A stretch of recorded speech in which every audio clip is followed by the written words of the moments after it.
What the fuck are we doing? How is it already Wednesday? I say that every week because literally I cannot believe it's already Wednesday. That's what's perfect about golf. You get like 2 days to catch your breath, and then you're right back in it being a sweaty try-hard on a Wednesday, preparing for 4 days of kicking the nuts, or if you play Showdown, good screenshots, or whatever you choose to do. But of course we're here for kicking the nuts tonight, so let's shut the fuck up and get to it.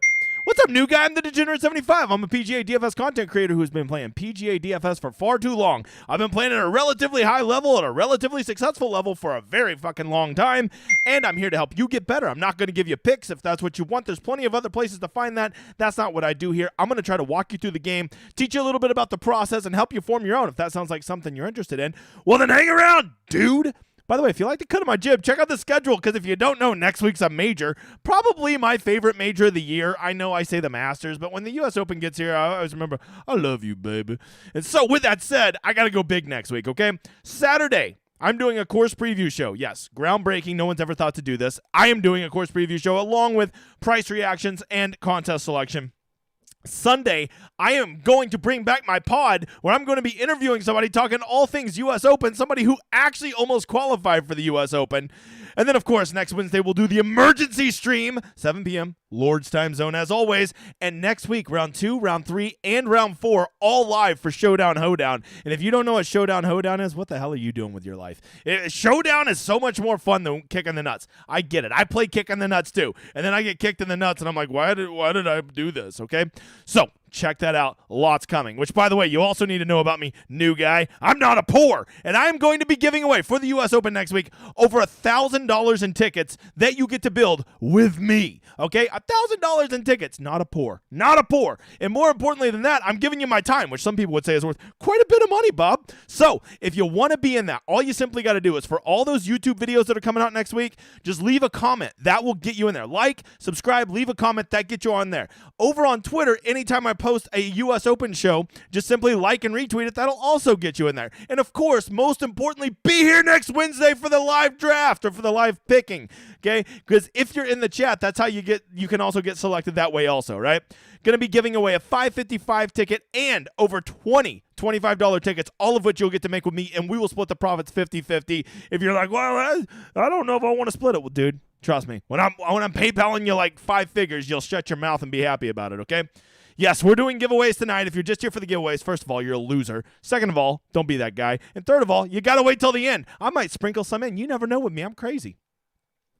Hey, I have a problem saying fuck. As you've already seen, I think I've already said it 4 times. So what I do is I put $1 in the fuck counter every time I say fuck, all right? And at the end, I'm going to draw one of you who are going to play me. Last week, Micah G decided to not even challenge me. So what do you think, Teddy? Pay that man his money. I don't think so, Teddy. The man's a coward and didn't send me the invite, so Micah did not play me. I am back to winning by default, but a win is a win. I will say fuck forever. You can't stop me. The winner tonight, make sure to send me the invite so we can play, all right? New guy. I'm going to start with a very simple question. It's Wednesday night. It's still early. I don't want to come at you too hard, so I'm going to start positively. Have you made your lineups yet? You have. You have. Every time they have. You can't make your lineups till we talk about this shit, man. Way too much to discuss that you've already committed to your lineups, all right? You'll see in a minute all the reasons you should not have already made your lineups, but I'll give you a pass, all right? Contest selection. That's where you always got to start, new guy. This is a great week, okay? Let me just start out by being a little preachy here, okay? If you're ever playing Kick in the Nuts, which, by the way, this is a week long, okay? We're doing this a 4-day contest. I call it Kick in the Nuts because for most people, it's a kick in the nuts, okay? When you're doing it and you don't have a strong take, right? You don't have any plays that you really like. There's not a weather edge you want to exploit. You don't see any ownership pivots that you really want to do, right? Well, then, let me just give you some bankroll 101. Slow the fuck down for the week, okay? It's Donkey Chalk, and we don't play Donkey Chalk. I hit the wrong button. I got fat fingers. What are you going to do? Anyways, that was supposed to be the fuck counter. So just back off a little bit, okay? And don't play as much on those weeks where you don't have hot takes. Or maybe move some more of it to Showdown. Or save some for next week when you know the U.S. Open's going to have the nuts type contest, okay? Don't feel obligated that you have to play X amount of money every week. That's just good life and bankroll management right there, okay? Yes, I think you should play every week. Keep your process up. And enjoy having a sweat, checking the app, doing all those things that we enjoy doing. But don't feel like, I have to play this much money every week. You don't have to do that. Just slow down. All right, the big $20 this week, it sucks balls. You know how I feel about it. Anytime it's over 25%, I don't even consider it. This is 28% up top. That is disgusting. I'm out like a fat kid in dodgeball on that. Even the 555, which has been good recently, is back up to 25% up top. Don't love that. Out on that one. Don't forget they're still doing that leaderboard special. This is week 3. The $222, the $40, and the $6. All of these contests are going towards a cumulative leaderboard. So if you've been playing in those first 2 weeks and you even have marginal results, I think it's worth it to go ahead and get in there for the 3rd week, right? Just a lot of these contests are pretty blah. But this has been a big thing I've really been pushing some people to, and they've been having so much more success. Try this. Try playing in a contest. Just do it for like a few weeks. Just try it. Just make it a rule. You never play in a contest that has more than, let's say, 2,500 people, right? You never do it. And you'll be amazed how much better results you get by doing that, right? Because when you do that, you are you're just going to have you don't have to hit the absolute nuts lineups to win. If you just have a pretty good player pool and you have 1 or 2 really good lineups, you'll be amazed how well they do in there.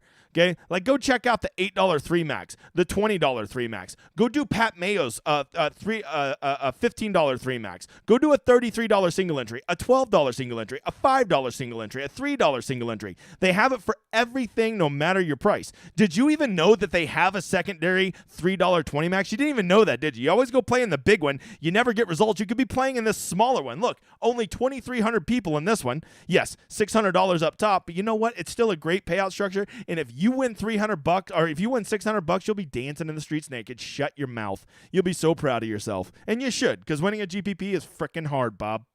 All right. Also, I'd be remiss if I didn't say this. I shouldn't tell you this as your friend, but there's only 1, 2, 3 more weeks to get Fantasy Golf World Championship tickets. This week, the U.S. Open, and what the hell ever's after that. I think Rocket Mortgage or something. So you better get in there. I will tell you this. Don't do it. Don't do it. I chase them. That's really a good way to blow through a lot of money really fast, right? Just don't do it. And remember, please remember what I led with, okay? Try to, if you don't have hot takes on a week, slow your bankroll. Going balls to the wall every week at Kicking the Nuts will kick you in the nuts. Look at all the big-time players around the industry that you don't see playing week-long as much this time of year at PGA. Why is that? Maybe because they got kicked in the nuts so much at the start of the year, they had to slow the hell down. If that happens to them, promise you it can happen to you, brother. Of course, the one contest you should be in is mine. It still has like 240 spots left to fill. It's a $5 3 max. Get in there, the Showdown Hoedown Listener League, which, damn it, I didn't even post the top 5. Editor, text me a picture so I can send the top 5, on Discord so I can put the top 5 up there. Anyways, get in my contest. You not only do we have a great flat payout structure. Let's see if I can show you the payout structure. Full contest details. Look at that payout structure. Let's go. Very nice payout structure. Reduced rake, and if you finish top 5, I give you an extra a free month on my website. I forgot the editor probably didn't even have that picture. Hey guys, I'm sorry. I will shout you out on probably the Showdown Hoedown. That's my bad. Okay. Oh wait, he found it. Look at this guy.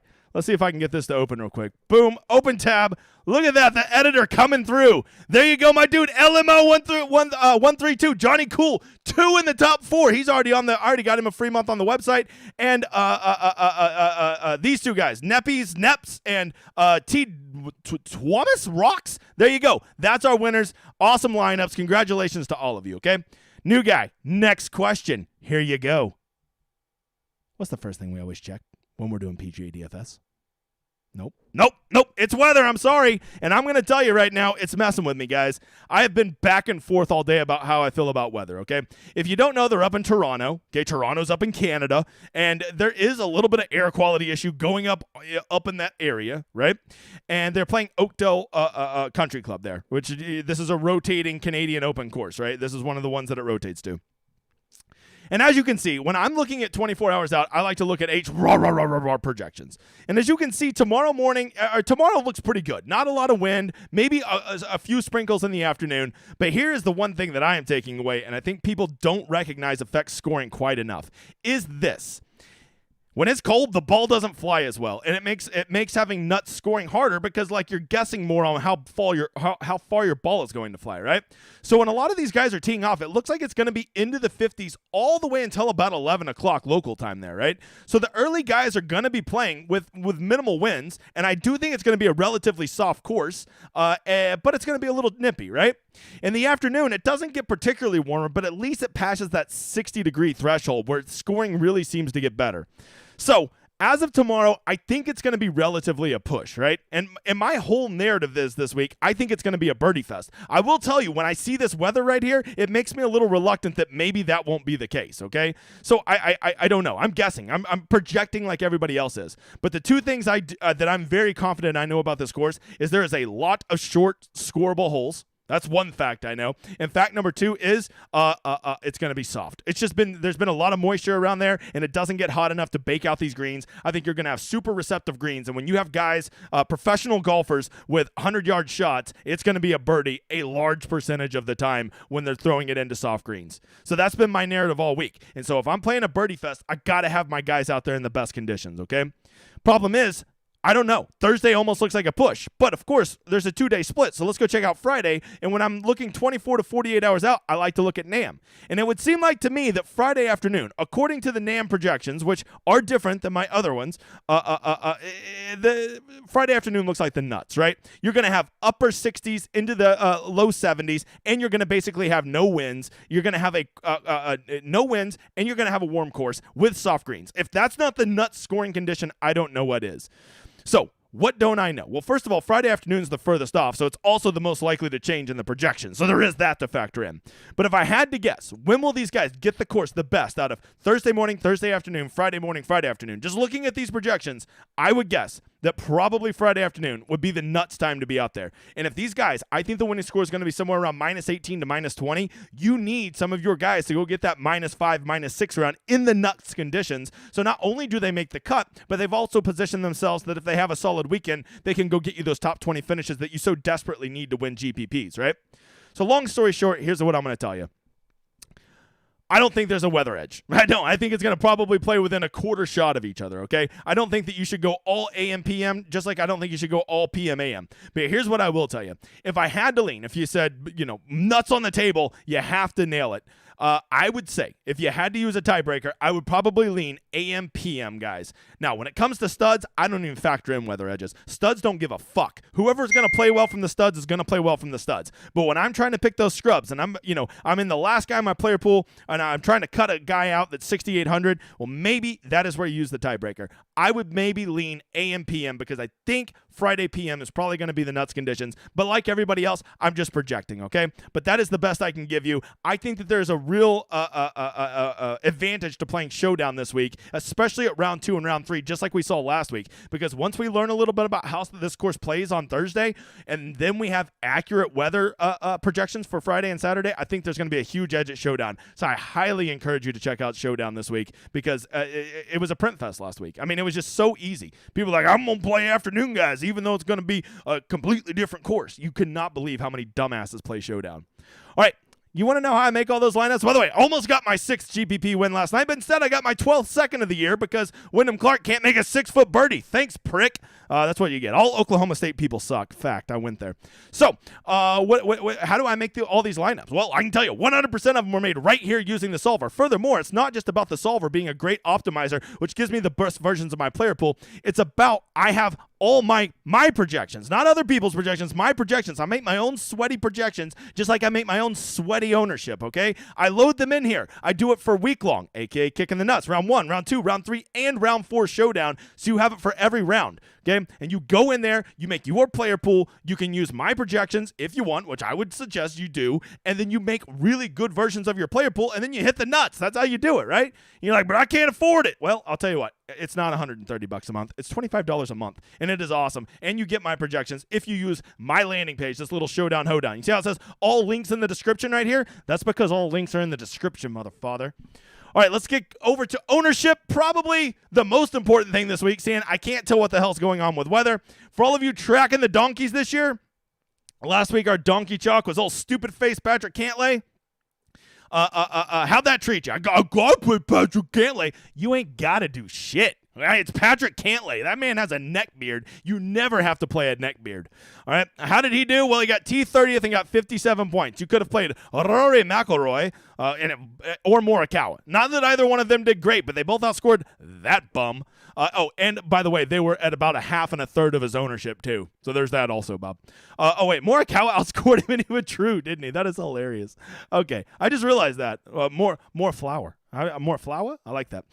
Ricky Fowler did pretty good, T9, but instead I said play Spieth and play Fitzpatrick, and they both outscored him. So even when the chalk got there, the pivots were better. And then Russell Henley got there, right? T16, he definitely outscored Grillo and Keith Mitchell. So once again, if you're tracking it, the pivots are definitely ahead now, 51-48. It's, what are we doing? What are we doing? If you know that it's going to be 50-50, which, by the way, 51.72%, we're just going to call it 50-50. If it's going to be 50-50 and you're getting a 3-to-1 ownership leverage, what the hell are you doing? I'm not telling you to fade all chalk, but if you're one of those people who's like, I gotta play but these guys, there's also popular, so everybody must know something I don't. These people don't know shit, okay? And once you realize that and you are willing to make the moves, that's when you'll start winning GPPs. If you were playing like a scared bitch at PGA DFS, you've already lost. Okay, that's why you got to get away from other people's picks and just start playing the game. Trust me, I've been tracking it for almost a year now, brother. All right, let's get over here to our top 10 most owned and a couple honorable mentions. And anytime you see honorable mentions, you should always be like, I wonder where they're honorable mentions. Well, let me tell you. We're going to start out with old Rory McIlroy. I was for sure Rory was not going to be that popular this week, right? Especially with all the shit that broke yesterday about Liv and PGA and poor Rory and he got screwed over. Whatever. Anyways, I didn't think he'd be that popular. But then I ran my projections today, and my projection said Rory is a god among men. And if I know anything, if anything moves Wednesday ownership, it's not some tout saying it. It's not whatever the fuck Twitter's saying. It is simply one thing. It is what are the best projections of the industry saying. And I know that Rory is popping in a lot of people's projections. So that is going to correlate to optimizers sticking him in a lot of people's lineups. So Rory coming in at a redonkulous 29%. This is Rory McIlroy. That guy. Yeah, the loser. That one. Yes. And you're going to play 29% Rory at 11.5. Not like they mispriced him at 10.5. 11.5. I mean, whatever. You do you, boo. Needless to say, when you're 29% and you're Rory, that's just auto. That man. The man's donkey chalk, and we don't play donkey chalk. Except when we do. Except when we don't when it's Rory, which is never. Golly, I cannot. That one's disgusting. You do that one. Matter of fact, I think I just changed the one person I'm not playing. So ridiculous. All right. Here we go. Cam Young, 26%. Okay, I was, look at me, guy right there. I know you were like me. Coming into this week, you're like, I'm going to play Cam Young. I'm going to be sneaky. I thought the same thing. I'm like, I'm going to take all the Cam Young. He's going to bust out of his slump. He is a wedge master. This is a course where he can go play. He's underpriced, but because his form's bad, I'm going to get him at a discount. And you know what this DFS community said? Nope. He is popular as shit. 26% is what I have him coming in at. I hate to say this, but 26% when every guy around him is legit, not even half of that, that is the definition. The man's donkey chalk, and we don't play donkey chalk. We don't play donkey chalk, except when we do, and if they're a leprechaun. That's my two rules. You have your own rules, but mine are except when I do, and if they're a leprechaun, okay? From there, Arrow Hatton. He is coming in at a smooth 26%. A lot of people would say, well, Rory's right there above him, so he can't be donkey chalk. But you also got to look that there's like Sammy Burns right there. There's Corey Connors right there. He's just significantly higher than everybody else up and above him. So because of that, and I think he's a fine play. Once again, you can play donkey chalk. The key is you just got to play it correctly. But I hate to tell you this, brother. That man. The man's donkey chalk, and we don't play donkey chalk. We don't do it, do we, guy in the back? Okay, guy in the back said except when we do. Except when we do? All right, now sit down. Good. All right, Matthew Fitzpatrick, Justin Rose, Shane Lowry, Tommy Fleetwood. All of these guys are all valued very well this week. All of them are, upper $9,000 players, and all of them are coming in, you can see, between 17 to 22%, right?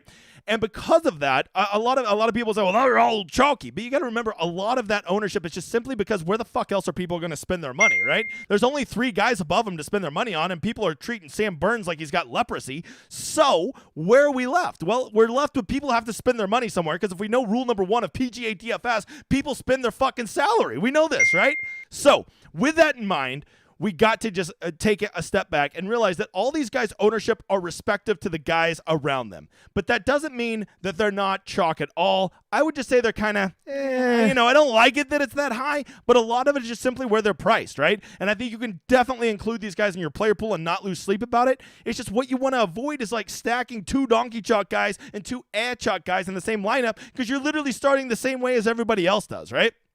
Now, I will tell you, after this, we start to get into this 7K range, right? And this 7K range this week is weird. All right, there's some, I don't know if it's the touts or what, but there is something going on in the 7Ks where it's like the same 6 assholes are being played by everybody, right?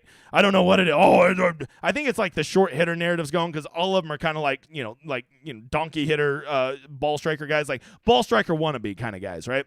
And I think that's the narrative this week, which, if that's going to be the narrative, just like I said last week, I'll just play bombers. Okay, when people project, let's just face it, they're usually wrong. So Mark Hubbard's coming in at a smooth 16.4%. I know, I've seen Mark Hubbard's approach and ball striking numbers too. Yes, I know Mark Hubbard has a tiny little putter that allows him to be more accurate.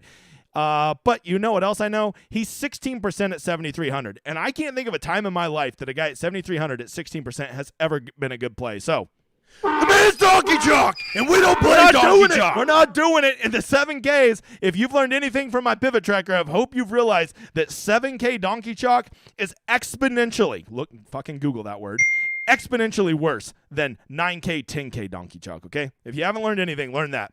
Eric Cole coming in at a smooth 15% when there are definitively better players, $200 more than him, that are coming in at half that ownership. Eric, I like you. I play you a lot. I used to put you on my sleeper list, but now you're 7,900 and you're still chalky. I think we got to say it.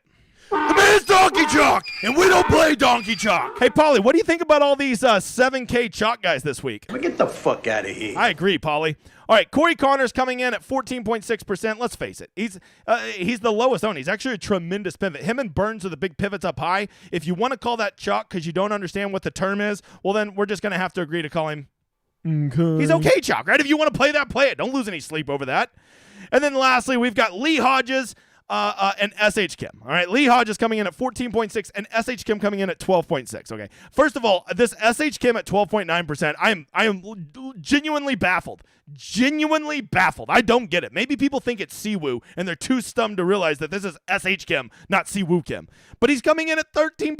He's not even that good. What, because he makes cuts? Luck second around, he's not good. He hasn't picked on an approach in like 5 straight tournaments. He's a good putter traditionally, but he's lost on putting 4 straight tournaments. I don't get it. At least Lee Hodges, has some nice finishes over the past several months. He's a guy that when he spikes gets topped in. So at least I get that one. He probably should be priced closer to 7,900 to 8,000. But S.H. Kim and Lee Hodges, you're in the same boat, you motherfathers. Both of them are, without question. The man's donkey chalk, and Those we men don't are play donkey chalk, and we don't play him. Except when we do. And if you play S.H. Kim, God bless your soul, son. God bless your soul. You're doing the Lord's work. All right, that is ownership. Remember, as I always say this, because so many people misquote me because they're dumb as shit and or they don't listen.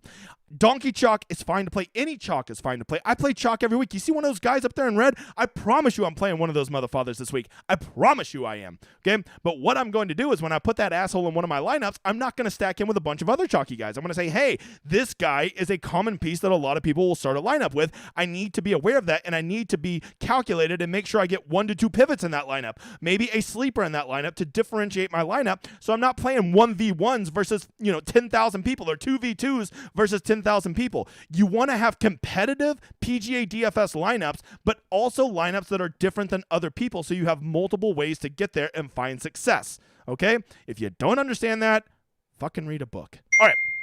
Moving on, here's the scorecard this week. This course is a hybrid, right? There's 3 courses there at Oakdale, and they are kind of like stitching it together like Frankenstein, Humpty Dumpty. I don't know, whatever stitching together analogy you want to use.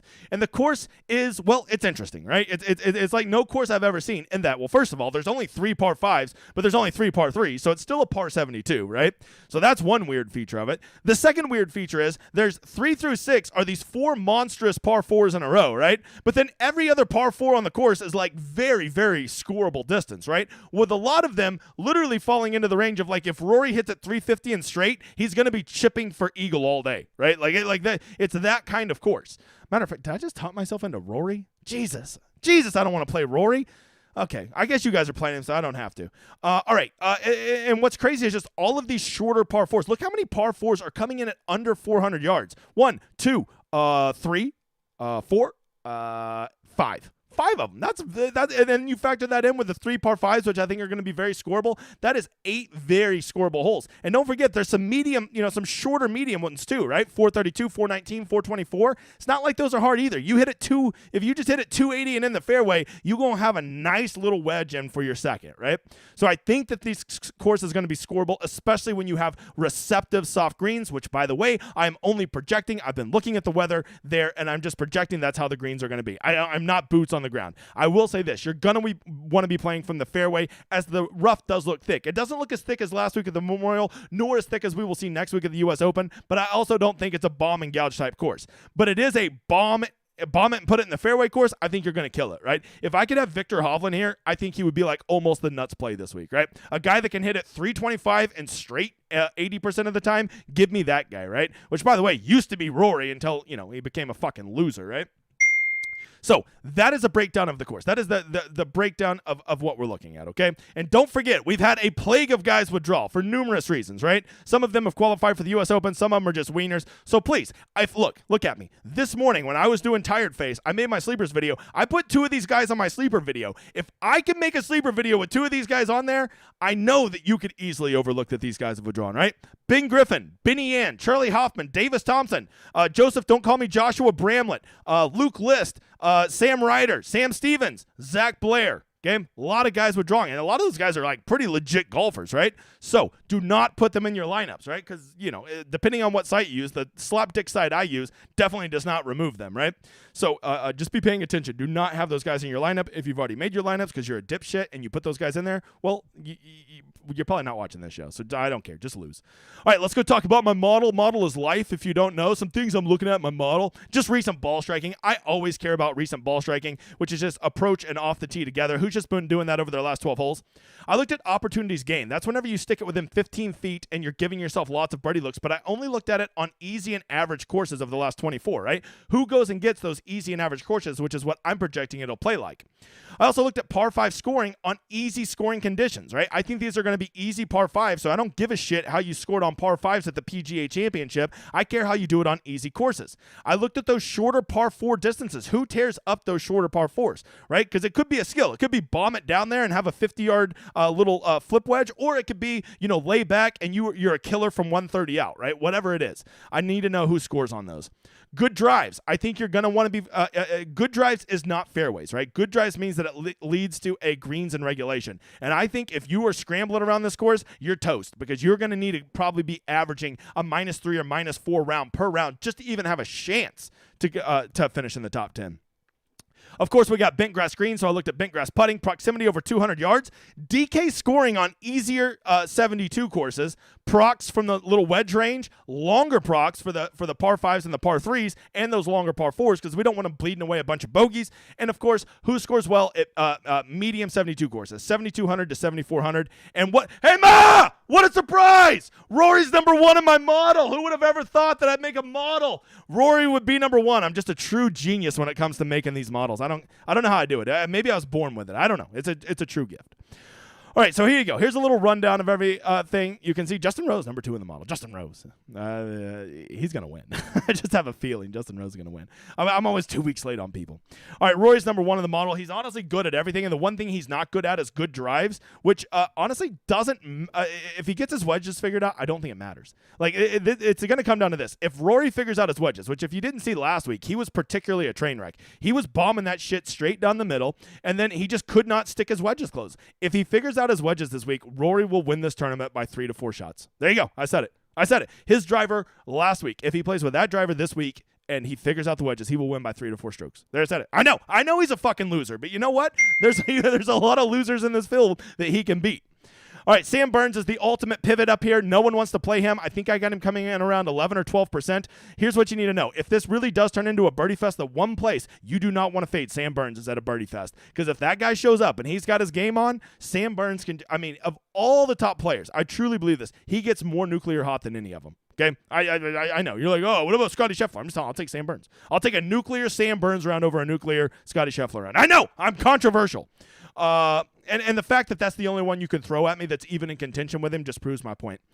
Terrell Hatton looks incredible in the model. Terrell Hatton has been playing great, and you know what? Terrell Hatton is actually a mother-father killer at easy courses, right? Terrell Hatton, we have an idea of him being a grinder at long, tough courses, which actually is true. But you know what courses Hatton's good at? Well, first of all, he's good at all courses, but he's particularly good at easy courses, which makes fading him really, really difficult this week. It almost seems like almost impossible he's not going to finish in the top 20. That's how it feels. But at the same time, you can't play everybody. You got to play the game and just hope he gets in one of his fucking hunchback moods and gets in his head.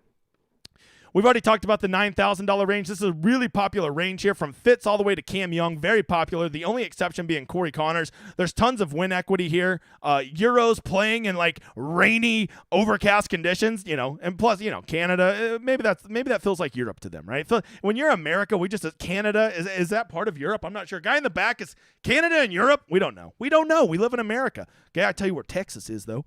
All right. From there, this is the great pivot range, right? We call this the great pivot range of 2023. Tigala, Kuchar, Mitchell, and Hadwin. No one's playing these guys. I mean, not a soul. Like, all of them are single-digit ownership. Svensson, Højgaard, Aberg's not popular. Cannot believe Aberg's not popular. All right, that, by the way, if you don't know, that's the stud out of Texas Tech, right? He's the big college guy, the next up-and-comer, and it's one of those things. They actually priced him probably where he should be, and I think that's kept his ownership down. If they would have put him at 7,300, I promise you he'd be 20%. I think the dude's a stud. It's one of those questions. Do you want to be early or do you want to be late? And at 8,300, you're taking a big risk trying to be early on this guy, right? Nick Taylor, Canadian, not popular. Michael Kim, not that popular. But then we get into all of the 7K range, which is so weird. Eric Cole, Alex Smalley, Lee Hodges, the Viking, Vince Norman, even Mackenzie Hughes, Mark Hubbard, S.H. Kim. All these, it's like legit 7 to 8 guys are the only people that people are playing in the 7Ks. So there's just all these tremendous pivots. If you want to play the game, go look at Brendan Todd, Aaron Wise, Maverick McNeely, Taylor Pendrith, Harry Hall, Thierbjørn Urshan, right? Aaron Pumpernickel, David Lipsky, Luke Demin Listem. Wait, Luke, I think Luke, did he withdraw, didn't he? Did Luke, yeah, he, see, look at that. I don't even have the list memorized. The Luke list memorized. From there, let's see. Nate Lashley, Doug Gim, Cam Champ, Aaron Baddeley. These, no one's playing these guys. I'm legit talking they are 1/5 the ownership of those other guys. So if you're willing to realize that 7K donkey chalk a lot of time just blows up in people's faces, go play the chalk up top. Go play your Hatton. Go play your Rory, okay? And then just go pivot in the 7Ks and you'll be so fine. You'll be so much different than everybody else, okay?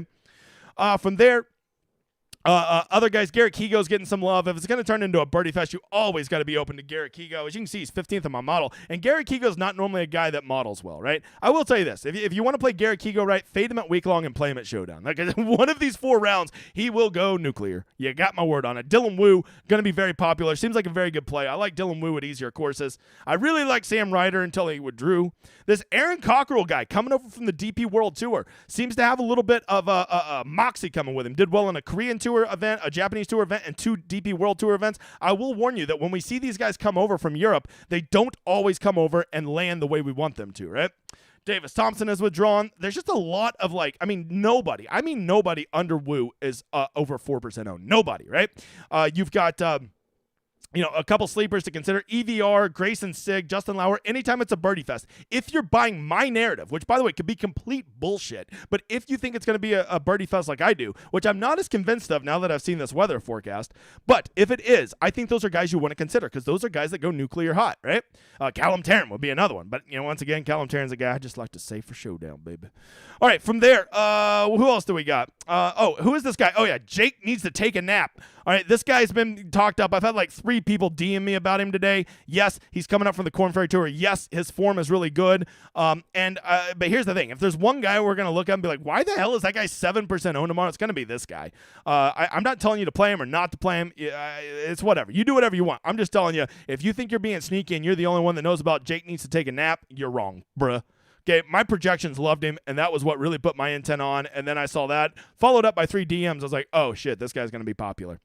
All right, after that, if you want an absolute punt, Harrison Endicott, another one of those guys that I like to play at nuclear hot courses. Once again, you could probably just save yourself some money playing him at Showdown and not play him at week long, but I had to say it.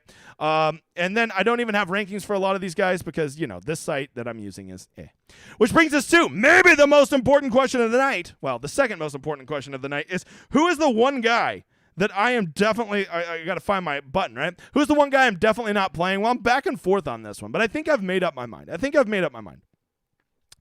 to just take the bitch route out here. And this has happened before. The one guy I'm definitely not playing, I just don't get it. He is just so donkey. And coming in at 13%. What the hell are y'all doing with your lives? Okay, what? Because he makes cuts? Shut up. We are definitely not playing SH Kim. Polly, tell him. Get the fuck out of here. SH Kim. It's SH Kim, not Siwoo Kim. Goodness gracious, y'all are donkeys. Who gets these guys pumped up in the industry? I got to know this. All right, from there, it brings me to the more important question. Who is the one guy I'm playing? Well, I'll tell you this. I don't have hot takes this week, right? Usually my hottest take I have is this guy's too owned or this guy's not owned enough. Or more than that, there's just a clear weather edge and people are too fucking stupid to check the weather, right? Those are the biggest edges. This week I don't. And when all else fails and it's at a birdie fest and I'm going to go with a guy that I know can go nuclear hot. I'm going to go with a guy that I know is going to be lower owned. And so who is the one guy this week that is criminally underowned? Okay? And the one guy who can boat race any of these guys if he has his A game. Who is the one guy that I am definitely playing this week? Well, I have a feeling that if you don't play him, you're going to watch him burn the world down. The one guy I'm definitely playing this week. We're playing Sammy Burns! We're going to play Sam! He's going to win the tournament because all y'all are fading him, you donkey dicks! That's him burning the world on fire. That's Elmo, by the way. That's Elmo. I still don't know what that Elmo is from, but it makes me laugh. So we put Sam's head on it, and I like it. Deal with it. Hey, new guy, I'm starting a newsletter. Check it out. A lot of you have probably already gotten it. If I already had your email, you were already auto-enrolled. It's no weird shit. It's just going to be a weekly update because if you don't know, a lot of you are olds and you don't do well with the technology. So I'm going to start sending you an email because that's the one thing olds can handle. By the way, olds is a term of endearment, old guy. I love you. So I'm going to start sending out a newsletter. If I don't already have your email, subscribe to that newsletter. It's going to keep you up to date on all my PGA takes, my NFL, and soon to be college football takes as they're coming up. It's just going to come out every Tuesday. Sign up if you want to be a part of that. No strings attached. No, it doesn't cost or any weird shit like that. Okay, it's just a chance to give just to better communicate with people with an email because you know what I found? A lot of y'all don't have Twitter, and that's the main medium I use to communicate with people, and that's not the best way. Also, go check out my website, the fastest growing community in PGA DFS. Unbelievable week for the community. Yes, it has my name on it, but let me assure you, it is not about me. Okay, you will never see my name up here, even though I did plenty good last week. Look at all my dudes. That's just from last week. Hungy, Titan, Eric, Crack Drafter, D-Seep, Vernical, Illinois Twig, Mike Stack, Randazzler, CM Radler, Church, Johnny Cool, LMO. All of those guys won GPPs. And don't forget about all the seconds and thirds and everybody we had to do. That's just the guys that won the GPPs, and you can't help but notice they're flying the flag. I owe a lot of you motherfathers my brand new Showdown Hoedown t-shirts, which are coming out next week. No, they're not for sale. You have to win it. You have to win a GPP flying it. You got to earn my merch, okay? I'm not chasing pennies like the poors.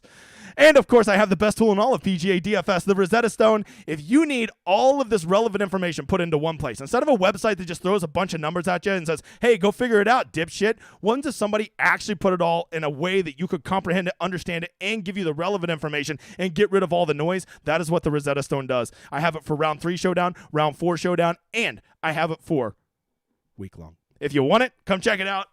And if you're reluctant, if you're one of those people, I don't want to try a side out, just hit me or the editor up.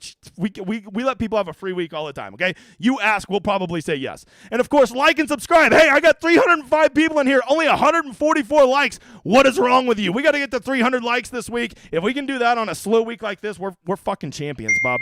All right, over to the thing. This is sponsored by this new guy, Mike. He just found me 2 weeks ago. He's already sponsored 2 different giveaways. Thank you a lot, Mike.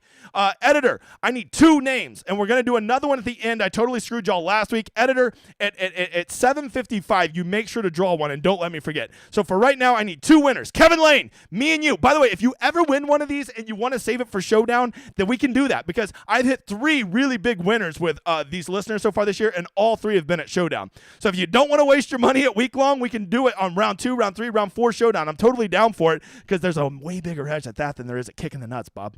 So our winners are Kevin Lane and Ayo, and also editor, give me a fuck counter contestant.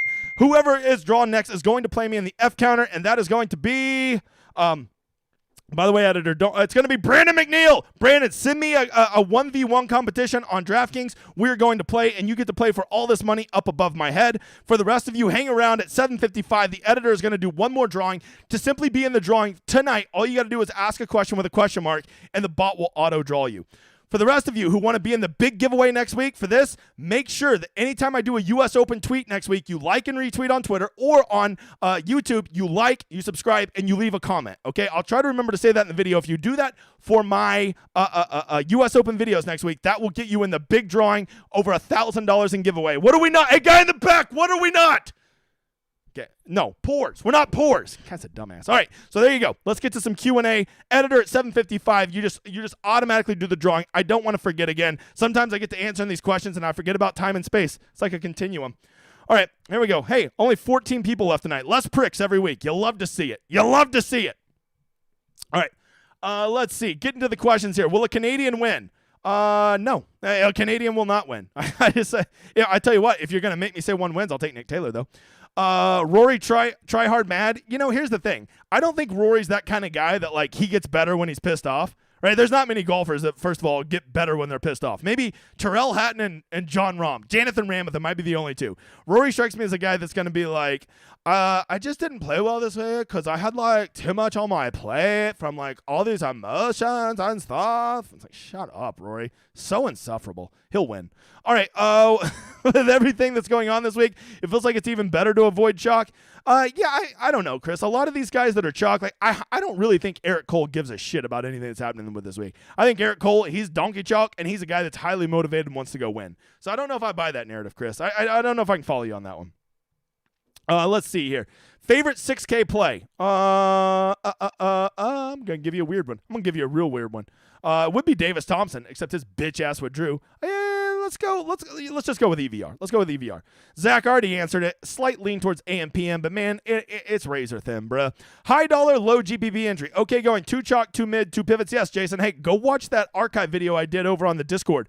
I put it up talking about roster constructions for single entries, 3 maxes, and MMEs and how I do it. I think you'll find that helpful. Who is the top Canadian this week? Nick Taylor. Already said it. Who can't believe it's Wednesday already? Me, M. Skells. Are we weighing course history heavy in the model? Well, no, because they've never played at this course. And tournament history is over on the Rosetta Stone, but notice I said tournament history and not course history. So there will be no course history in the model this week because none of these guys have ever played this course. Thoughts on Pendrith or Svensson? I don't mind the motivated Canadian narrative, right? And both of them are great pivots. So I think both of them are viable plays, right? If I don't love how either of them are playing, but just the fact that they're low owned and we've seen that they both have top 5 ceilings, that makes me in on them, right? Hatton wins, right? Nah, probably. I'm not even considering, so go ahead and chalk him up.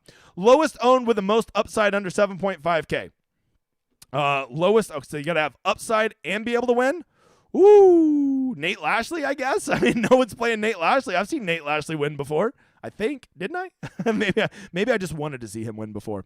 We playing Kuchar. Doesn't he tear up easy courses? Let's go look, Brandon. We got old Matty Cooch. It's so funny. Everybody plays that donkey dick, and then at an easy course, no one wants to play him. Yeah, he's pretty good. DK scoring at easy courses, he is number 27. Picks up 1.1 points per round. That's pretty good. I don't hate it. I just hate his price tag, Bob. 9,100 for Cooch. Golly. When I could play Tigala or Young right above him, probably tell him. Get the fuck out of here. All right, hit the like button. I agree with Lee. Why don't we have a smoke machine for this one? All the smoke in Canada. I mean, dude, I wonder if that smoke's going to affect play. I don't know. I'm hearing that it's not so bad there, but man, those pictures in New York City today were cray. What's the lowest owned price range this week? Yeah, that's a very simple answer. It's this low night. It's basically from Kuchar down through to Aberg, right? That's a very low, with the only exception being Maronk. That is a super low owned range. So if you want to build different, just try to get guys from that range. You're going to be building way different than everybody else. Is skipping the entire 7K range this week a legitimate building option without losing win equity? Yeah, so skipping the 7Ks, I think so. But to do that, you're almost certainly going to have 2 6K guys. So the question is, can you find 2 punts that you're comfortable playing together? Because if you can find 2, $6,800 guys, that will give you a lot of freedom. And I don't think you're giving up a ton of win equity by fading 7K guys. I think what you're actually doing is giving up a lot of make cut equity. Big difference there, right? More balanced lineup build with both AM PM or PM AM punts. More balanced lineup builds with if I were going to do balance, I'd go PM AM. SH Kim week, not in this lifetime teaser. Thoughts on Rose and Lowry? Love them both. I mean, well, I don't know if I love Lowry, but Rose and an easy course, man, that guy can just roast an easy course. I mean, Justin Rose isn't even a guy that always pops in the model, and the motherfather is popping in the model this week. It's going to be hard to fade Rose. It was hard not to go back to every rose has its thorn again. Connors versus, by the way, and Lowry, whatever. He's fine. I just like Lowry at more grinder type courses, but he'll go out and make the first, he'll be 5 under through 6, and I'll be grinding my teeth. Corey versus Rory playoff. I mean, I can see that. And I think if you're going to start Rory, I think Connors is a pretty logical second guy to put in there because I think that will not be a guy that many people will go to as their second. What is the best method of contact time to contact you with lineup collaborations this evening? Just anytime after the stream. I usually dedicate about the next hour or two to making lineups with everybody, but I'm telling you, man, consider saving it for Showdown or the U.S. Open next week. You can just reach me through Twitter. If you're over on the Discord, just send me a DM over there. Colin, do you think that Rory ownership might be lower than expected with the merge narrative? No, I actually had him getting bumped up. I think that there is steam for Rory, right? And once again, if I've said this once, I've said it 100 times, Colin. The one thing that moves ownership on Wednesday night is not fucking talking heads. It is projections. And Rory is just smashing projections, right? I had to manually go drop him down because his projections were through the roof. For my projections. I don't know what other people's are saying. Here for weather because I'm a poor. Love you, DJ. And hey, Jeremy, that's what I'm here. Not everybody can be filthy rich like me and afford the $18 a year. Thoughts on just fading everyone who missed out on live money because they are extra sad? I don't know. I think they're going to get Mike, I think they're going to get a nice little something at the end. You know what I'm saying? I don't know. I love a good narrative, but I don't even think I can get down with that one. Dumb and Dumber. Hey, I love this guy. I love you, Dumb and Dumber. What is a good target for a 6-6 cut percentage? I think if you're putting it in the solver bill, I think you want to probably try to get something at least at 10%, right? 10 to 15% is always really good. For weather, do you want any guys who have easy holes in good conditions or bad conditions? Well, look, if we're talking, when it comes to weather, you always want guys to be able to score on the easy holes, right? It's a lot easier to grind a par on a tough hole in tougher conditions than it is to go get a birdie in tough conditions. So I always want my guys playing the easier holes in the better conditions. Does that make sense? Smash the like button, all of you. How much salary would you leave on the table, do you think? I don't ever leave more than $500, Jerry. I just don't, because when I do that, I'm like, man, I could, instead of playing like Benny Ann, I could play like freaking Cam Young. Okay, Benny Ann's withdrawn. But instead of playing Keith Mitchell, I could play Cam Young or Shane Lowry. Those guys are just objectively better players than him by a mile. All right, let's see. Nick, thank you, the editor. The editor is the man that runs the show, so he really does appreciate all these Nicks. You see that collage? The Stone allows me to feed the editor this week. You're welcome. Nick tore it up this week. He did. He basically is a co-sponsor of all of our giveaways.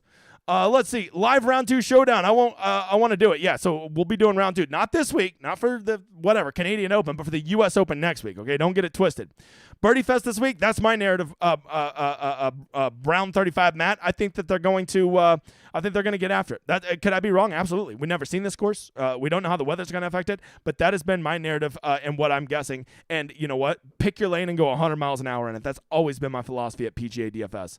What up, Ayo? Hey, good thing you asked a question, Ayo. That's why you won, you donkey.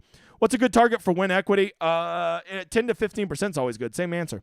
Do you think we'll see a national opens more worldwide leagues? That's a good question. I could see that. But problem is a lot of countries. I don't know how many countries really have a tradition of doing opens. Right? You have Canada, U.S., obviously England, British, and then what? Does Mexico do an open? I don't know. Maybe. Yeah, they do. Right? Because that was the one that. Yeah, I think so. I don't know. If it's not PGA DFS, I don't know shit, okay? My man, once again, thanks for your analysis. This video, member section archive, top notch. Hey, I really was proud. I got a lot of feedback from that archive video I did yesterday answering about product ownership, roster construction, player pool size. People really seem to like that. By the way, a lot of stuff over on the website that's just answering a bunch of questions you might have and want to get better with your process. And I don't give a single pick. It's quite the world over there. Is product ownership on the solver? It's not. We're trying to get that added, Carl, but they don't have it in, so they're having to redo their system to put it in there for us. Would you completely fade the 8K range? No, I would not. There are some guys in the 8Ks I definitely want to play because so many of them are criminally underowned. I just feel like they're too good of leverage to not play them. Let's see. Is this the year the Canuck ends the 100-year drought? I don't think so. I don't feel good about any of the Canadians. If you made me pick, I go Nick Taylor. But what is he? 1 to 1.5% to win? Not great, Bob. Terry, I'm throwing down 2 hearts on this motherfather. Do you get anything for it? You get a big high five. Thanks, brother. A figurative high five, not a literal one. Is Norman a fade? I mean, he's pretty chalky, Dr. Lucky. He's like, I love the Viking like anybody does, right? He makes me just want to go conquer some land. But he's just a little chalky, and I like him. I do, but I don't know. I just don't want to play 7K chalk, man. It's just such a bad idea. I mean, we do this every week where I'm like, 7K chalk did not get there. I guess Henley kind of got there last week with the T16, right? Thoughts on Chez Reavie? He's short and his hats are too big. Let's see. Do we need to have at least one Canadian in our lineup this week? Yeah, Brett, I don't buy that shit. I don't buy that shit at all. What amount of Ludwig are we going to play? I think I'm going to play some. I'm usually a guy that likes to be late to people, Jeff, and instead of early, but I think he's a real talent. I've seen some of my OSU boys go straight to the tour and start kicking ass, so why can't he? All right, let's see. 6 Canadians wouldn't do it, Ricardo.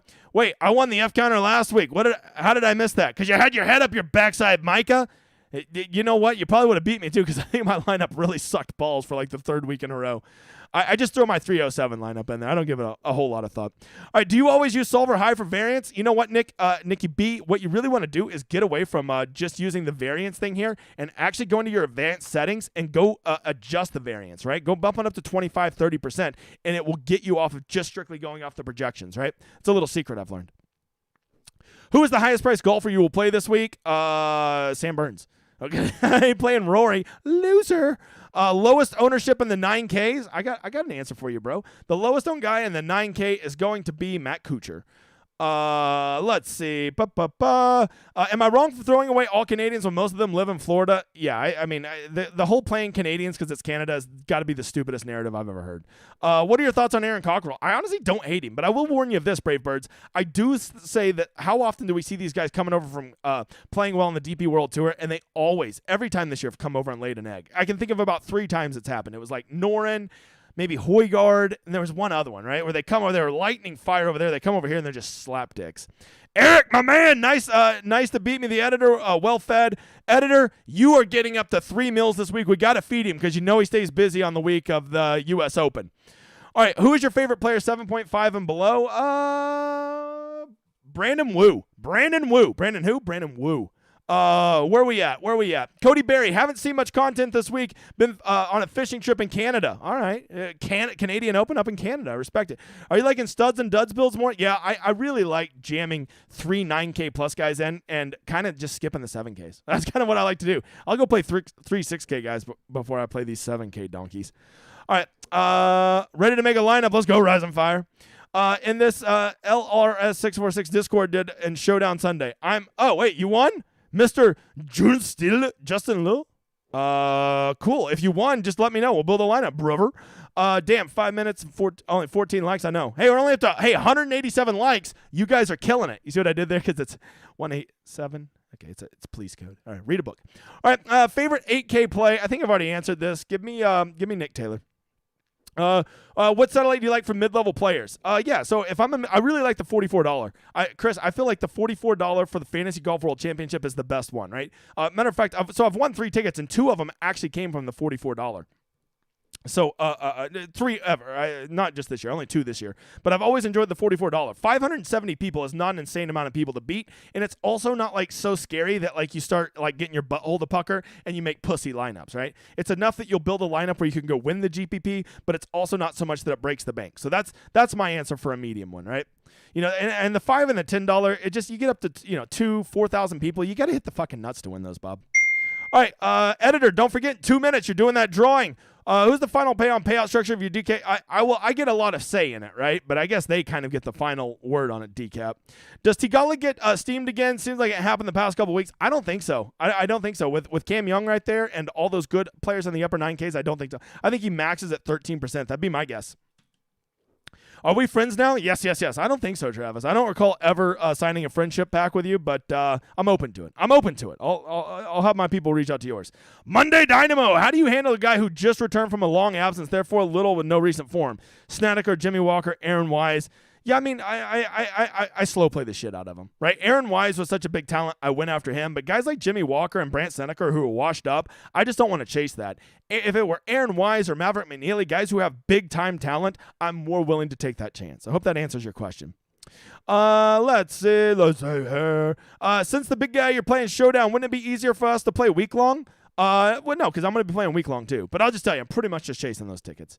Why are you not in his contest, new guy? Get his back. Yeah, get in my contest. Guys, let's see. We're at 760. This better get to 1,000 or my host is going to disown me. We're not even to 800. Oh, shit. Don't make me be the Twitter guy begging people to join my contest like a slappy. All right, what's your favorite low-owned 8 and 9K play? Let me go look, brother. I mean, how can you ever go wrong with Adam Hadwin? Adam Hadwin. Give me some Adam Hadwin. Or Adam Svensson, right? Wait. Everybody wants to play Canadians, but not those two. Frozen yogurt. I know how to say it. Are your ownership percentages based on large field GPPs? Yeah, it's always for the $20, big $20. Here's the rule, Yosen Frogrit, is that in single entries and in higher dollar, you basically can take those ownerships and, of the chalky guys and multiply it times 20%. They'll be about 20% higher. That's how you do it, right? Will you guys get in the Showdown Hoedown Listener League? Yeah, there we go. Michael, I literally just said that. That's funny. All right, Taryn, kicking the nuts, easier course, maybe. I mean, I could see it. He can tearing up a course, but I still think he's a Showdown guy for me. Hey, guy in the back, hit the like button. Hey, he's sleeping, Nick. I hurt his feelings when I told him to shut up. Who's the best play? Who is the best play no one is going to play? Huh. Sam Burns. I'm going to play him, though. Rah, rah, rah. All right, how many Canadians are you playing in your lineups? I'll probably have 2 or 3 in the player pool. I don't give a shit that they're Canadian. I just care that they're low-owned. I'm just playing the game, bro. All right, is Canada on fire? The part of it is not. I don't think Toronto is, but I think the northeast part where Tambo is, I'm pretty sure is. Sam Burns season. That's right, brother. Who will be the better Young? I mean, probably Carson Young because everybody's drooling all over Cam. That would be my guess, right? Let's see. Anybody below 6,500 worth rolling the dice on? Is anybody below 6? Endicott would be the only one I really saw. 6,600 B Cobb was kind of my cutoff. Who is the lowest owned who can pick up and throw birdies and eagles? Oh, I mean, there's T Dunks. That guy can make birdies and no one's gonna be playing him. Like the stream, you whores. Let's see. What do you think about Sam Bennett at 6,900 on DK? I can't believe that there is such a price discrepancy between him and Aberg, right? I think they're almost the same guy. I don't think there should be a $1,400 difference. Marty Doe at 6,900. Yeah or no? He's a no for me. I can see why some people would want to, but who doesn't? Who doesn't like boobs? I mean, that's a valid question, sir. What is your favorite golf course you've played?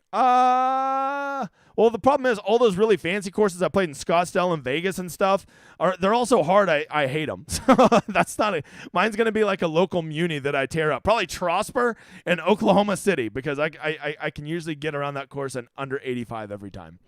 Thoughts on Cam? It's wide open. I can just spray the driver, and sometimes spraying the driver actually works out well because you find little shortcuts to the green. All right, thoughts on Cam Young? I like him. I'm going to have to really talk myself into not playing that chalk, brother. Any general round 1 showdown strategies? Yes, I got a whole round 1 strategy video up over on the website. First round leader, if you're not over there already, just hit up the editor. He'll give you a free week. He's a nice guy. Burns versus Connors, head-to-head matchup. I would take, Connors might be 50-50. I bet you're getting plus money with Connors. So probably Connors, but I think Burns, has infinitely higher upside, seeing we're talking about DFS here. Let's see. Did he do that drawing? Where was our drawing? Did he do the drawing? Damn, there's a lot of questions. Nightbot. Mr. Pentrini won the giveaway. Let's go. There it is. Mr. Pentrini. All right. I've got 5 more minutes. I'm going to start burning through some questions. Are you ready? Sorry if I skip your guys' questions. You guys are getting too damn good with these questions. Are you playing Rory in 70% of your lineups? Not a chance in hell. First round leader, Showdown Cash. If I were going to play Showdown Cash, I'd probably play afternoon guys. I don't know, though. I think I'm going to stay away from Cash in round 1. I honestly don't even know if I'm going to play round 1 Showdown at all. Best pivot between 7 to 8K. Give me. How about Taylor Pendrith? There you go. He's Canadian. You guys loving that Canadian bullshit narrative. Tigala, any love for this week? I got love for him. I'm down for it. Favorite 6K play? Tyler Duncan. I've probably changed my answer 3 times on that. I'm not concerned about the fires. Keith Mitchell is definitely getting overlooked, Matt. Cut line this week, I'd say -3, -4 would be my guess. Great question. Who's your favorite putter play? A guy that can putt it? Let's just go sort by putting. Who's a great putter? Give me a guy that I will play, Justin Lauer. There you go. That man can roll it on some bent grass. Who's the bigger clown, Jay Monahan or Rory? Why not both? That would be my answer, brother. All right, moving on. Other questions, I'm not answering it. How many Donkey Jock plays are you willing to play in a lineup? Never more than 2. 2 is always my max. Great question, man. Which young will do better? Already answered it. What players will be tilted because of the Live merge? I imagine all the names that stayed. Rory, Jordan, Rahm, Scheffler. Because, I mean, they could have got bags and bags of money, right? And you know they were asking about those guys. How many Canadians should be in an ideal roster, eh? No more than 2. Don't play the Canadian narrative. That's so stupid. There's no chance that 6 Canadians will be in an optimal lineup. Not even 4 of them, right? Are you my dad? I don't believe so. How old are you? Well, I guess would be my question. Are we not poors? We are not poors around here. Okay, poors has nothing to do with how much money you have. It has to do with how you view money. All right, video is nuts. Thanks for the input. Let's see. Do you like Harry Hall? You know, Harry Hall is a guy that I could see doing well at this course. I never give that guy a second look, Michael, but I need to. I need to. How do I discipline AppFred for suggesting to play a Tar Heel? I think you. I don't know. I don't know. Make him go to Duke? I don't know the answer. What? Okay, we already got the young question like 3 times. Thoughts on Andrew Novak? The guy's a ball striker, man. But Rick, I worry how well can he putt it at a putt contest, right? Let's see. Let's look at Akasal's over here forgiving people. Quality character. Are we looking at Keith Mitchell this week? No one is looking at Keith Mitchell this week. And you know what? Why not have a guy that can bomb it, right? That's his biggest tool. And maybe there is a way to just bomb this course. Did I just talk myself into Keith Mitchell? Let me go find a reason to play him. He is really, really good at easy courses. I'm in. I'm playing Keith Mitchell. All right, Grayson Sig, worth a shot? Yeah, I think so. He's the kind of guy I like. He'll probably miss the cut, but that's all right. Wow, look at that. 3 super chats in one night. What are we doing? Crypto Don Juan, thank you. Seems like a sleeper pick week. Keep up the good work, James. I need a free week. Yeah. What the fuck am I doing with my life? Just reach out to the editor at the DGen editor on Twitter. Crypto Don Juan, he'll hook you up. And hell, because you gave me a $20 thing, I'll get him to give you a free month. He kind of runs the show, but at the end of the day, I'm the boss. Let's see. How are you, big guy? Better now that you're here, Jackie Paper. Well, what a name, Jackie Paper. All right. 3 more questions. Is the newsletter just an email, or do we need to download some other app? I think it's just an email. I think you just enter your email, and it'll start sending it there, Kenny. That's it. Just an email. I'm pretty sure. Let me go look. Is it this one? No. Is it this one? This one? Where'd it go? Oh, wait. No, it's over here. It's over here. Yeah. I think you just plug in your email right there, and that's it. I'm pretty sure that's it. You don't have to sign up, but I am going to start doing a weekly winner from there. So if you want to do that. Editor, how do I set up the free week? There you go. I got you taken care of. Sig it is. All right, guys. It is 8:01. Don't forget to remember, big week next week. The U.S. Open. Share it with everybody you know. Let's make it a big week. Biggest week ever. $1,000 in giveaway. Not a poor. Remember, me and the editor just some independent fucks. So $1,000. A lot of giveaways for us because we ain't got no sponsors other than all the badasses like Mike New Guy and Nick and Nuggets and all those dudes who keep sponsoring us. We appreciate every single one of you. Cody, of course, Mr. Barry's. And don't forget to like and subscribe. I appreciate all of you hanging around this long. Best of luck this week. Don't forget to be back for round 3 and round 4 Showdown Hoedown live Friday and Saturday night. It's been real, guys. But in the meantime, I think I'm going to need you to enjoy this outro.